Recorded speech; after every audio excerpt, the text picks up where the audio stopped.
This is the story of a woman who was faced with a terrifying choice. She left the safe confines of her family's home and entered the unknown. She embarked on what would become the greatest challenge of her life. Today's story is called The Woman Who Left the Harbor.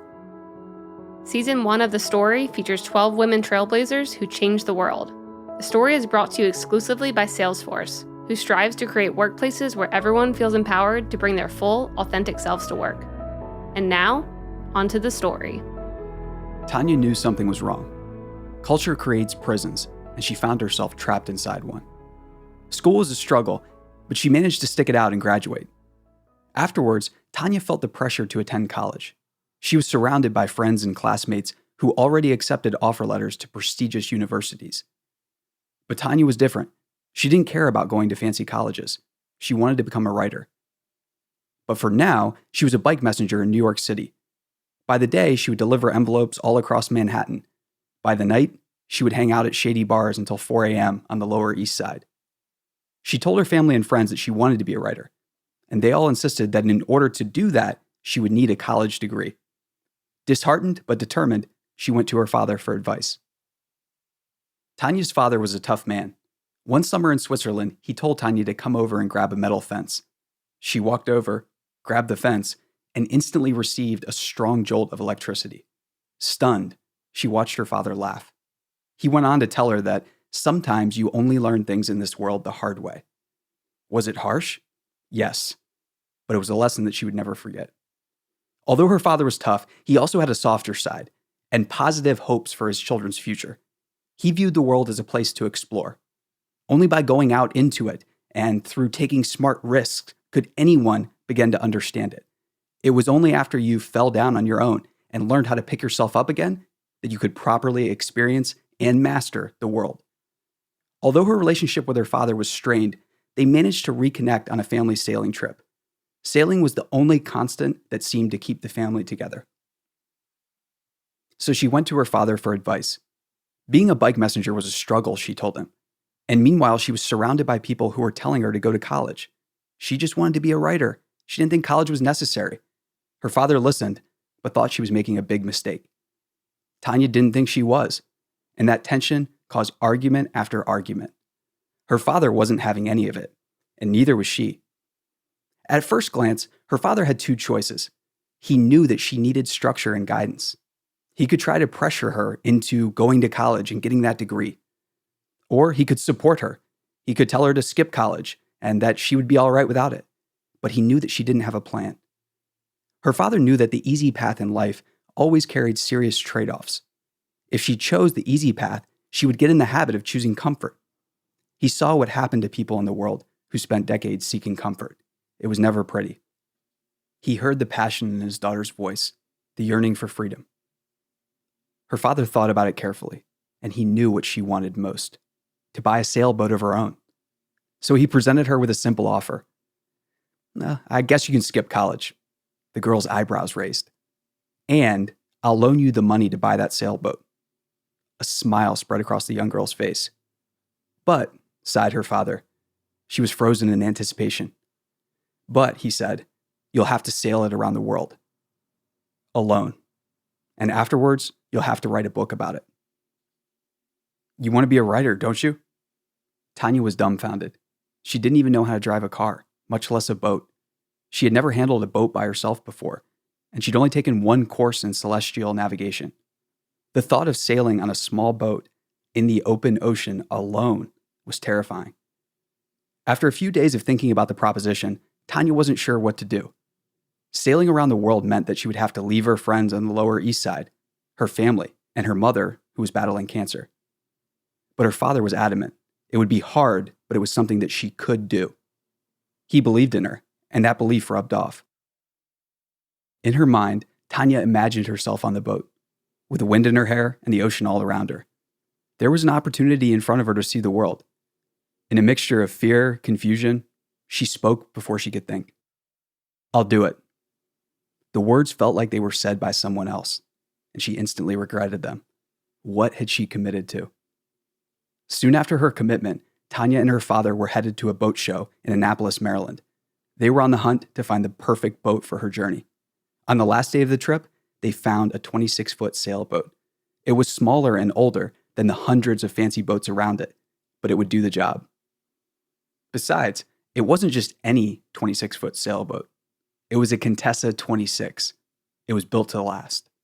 Her father extended the loan, she signed it, and was the proud new owner. Tanya named the boat Varuna, after the Hindu goddess of the cosmos. The next steps were to prepare for the journey ahead. She secured food, water, maps, tools, and the few belongings that she owned. Her father watched it all. He wasn't sure if she'd actually go through with it, but he wished her luck. Her mother didn't want to let her go and reminded her that she might not get another chance to see her. She even asked, "Tanya, may I come and be with you on Varuna? You know that mommy's sick and she's not going to get better." Tanya wasn't sure what to do. With a heavy heart, she told her mother no. She needed to do this on her own. Then, at 18 years old, with no formal training and no crew, Tanya launched Varuna from the South Street Seaport in Lower Manhattan. Well, she wasn't technically by herself. She did have a first mate named Dingy, but Dingy was her cat. The year was 1984. She had no cell phone or means of communication other than an old radio. She didn't have a GPS because civilian GPS systems were not yet available. She was forced to use a sextant for celestial navigation. A sextant isn't that thing you just laugh about when you're learning about Christopher Columbus. It's actually a navigation instrument that you have to use in order to survive on the ocean. It measures the angular distance between two visible objects. If that sounds confusing, that's because it is. The navigator's sextant was created in the 1700s. It allowed sailors to use the sun and the stars to pinpoint their own location and then pick out and head to the right point on the horizon. Imagine trying to learn how to use a sextant by yourself on the open ocean. But Tanya was a fast learner. She mastered navigation, even through choppy waters at night. Sailing was treacherous, lonely, but it was also exhilarating. In her first leg of the journey, she went from New York to Bermuda, and the whole way, the new boat's engine was malfunctioning. When she got safely on the shores of Bermuda, she was exhausted and wanted to quit. She wanted to stop right there and just stay on the island. It would have been easy to stop. At that point, she had already done more on her own than many other people do in an entire lifetime. But that wasn't her commitment. On the island, she and Dingy met a new little kitten named Tarzoon. Tarzoon was, as the name implies, ridiculously cute. She adopted him, took him on board Varuna, and soon found the courage to set sail again. It took her 6 more months to reach Tahiti. When she was there, she celebrated and called home. As she caught up with her family, she learned that her mother had lost the battle with cancer. She remembered her mother's last request to her, how she had been begging to come along with her. A wave of regret and sadness washed over her. She was in one of the most beautiful places in the world, but she was utterly alone, and she would never see her mother again. Her mother's last request, begging to be near her daughter, went unfulfilled. On top of it, Tanya was barely a quarter of the way into her journey. She was just getting started. But she had made a promise, so she got ready to embark from Tahiti. Before she could leave, she met a man named Oliver, and they shared a brief romance. Things were looking up. She met another cat, too, named Mimi, and added him to her feline crew. Soon, her commitment and the rest of the journey loomed, so she set sail again. The next leg of the journey put her face to face with storms, sickness, loneliness, and despair. At the worst moments, she realized who the ultimate enemy was: herself and her mindset. She learned that every time she felt fear creeping up, she had to fight it back. She arrived in Australia, and one night she noticed that Dingy, her cat, was bleeding. She tried to nurse him back to health, but soon he took a turn for the worse, and she had to take him ashore. Ashore, she carried Dingy for miles to find a vet. At the veterinarian's office, he ran some tests and determined that Dingy had cancer of the kidneys. The veterinarian tried to operate and remove it, but it was too late. Dingy was dead, and she didn't even get to say goodbye. It was just her, Mamine, and Tarzoon now. She set sail again. On her arrival in Egypt, she caught a terrible fever. She lost 15 pounds, and all of her strength went with it. In the Mediterranean, she suffered through a terrifying collision with a tanker and a lightning storm. Her boat was almost destroyed, and her confidence was rattled. She repaired the boat and kept at it. Her father began to visit her regularly at port cities. He checked in on her progress and was there to celebrate the milestones. But at the end of the day, it was just her on the water by herself. 2.5 years later, in November 1987, after completing 27,000 miles, Tanya Abey returned to New York Harbor at age 21. She arrived to a crowd of press and fans who, unbeknownst to her, had been following and cheering her on the whole way. She left with no credentials. She returned as the youngest person ever to circumnavigate the world solo. In the crowd waiting for her at her arrival, she recognized one man. It was Oliver, the man she shared a romance with in Tahiti. They would go on to get married and have 2 children. Grace Hopper famously said that a ship in harbor is safe, but that's not what ships are built for. Tanya proved that leaving the harbor is possible for anyone. Her story is about shattering norms. It's about moving out into the chaos of the world and turning it into order. It's about doing so much more than what you think you're capable of. Tanya might not be a household name, but she's a successful, unique, and courageous individual. Her story is a powerful reminder that our names don't have to become known. You don't have to do what the crowd does. You don't have to appeal to them. All of us can become free and unique individuals by seeking out the greatest challenges we can find. Along the way, there will always be safe paths waiting for us. There will always be safe harbors to dock in.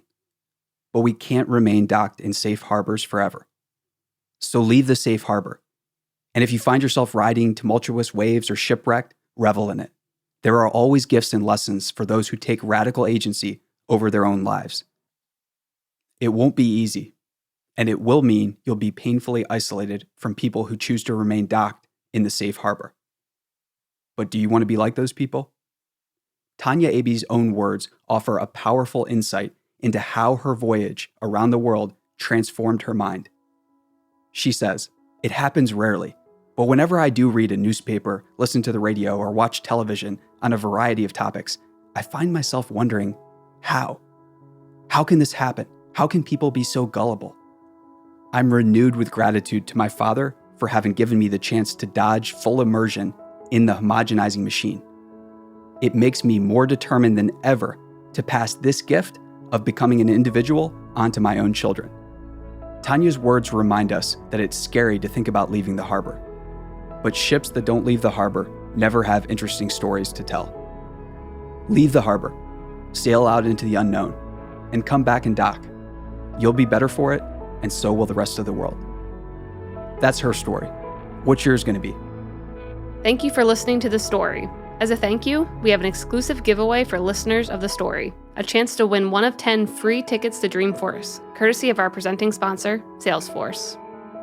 Salesforce is committed to supporting trailblazers like you. If you don't know Dreamforce, you are in for a treat. Dreamforce brings together thought leaders, industry pioneers, and customers for 4 high-energy days of learning, inspiration, equality, fun, and incredible concerts. You can head to thestorypodcast.com and enter to win today. That is thestorypodcast.com.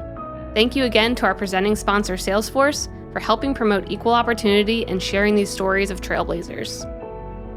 If you like this episode of The Story, please help spread these stories by telling one friend. Also, you can hit the subscribe button on iTunes, Google Play, or wherever you're listening. The Story is created by our team here at The Mission. The Mission is your #1 source for accelerated learning. To get more stories and podcasts like this and our world-class newsletter, subscribe at themission.co. That's themission.co.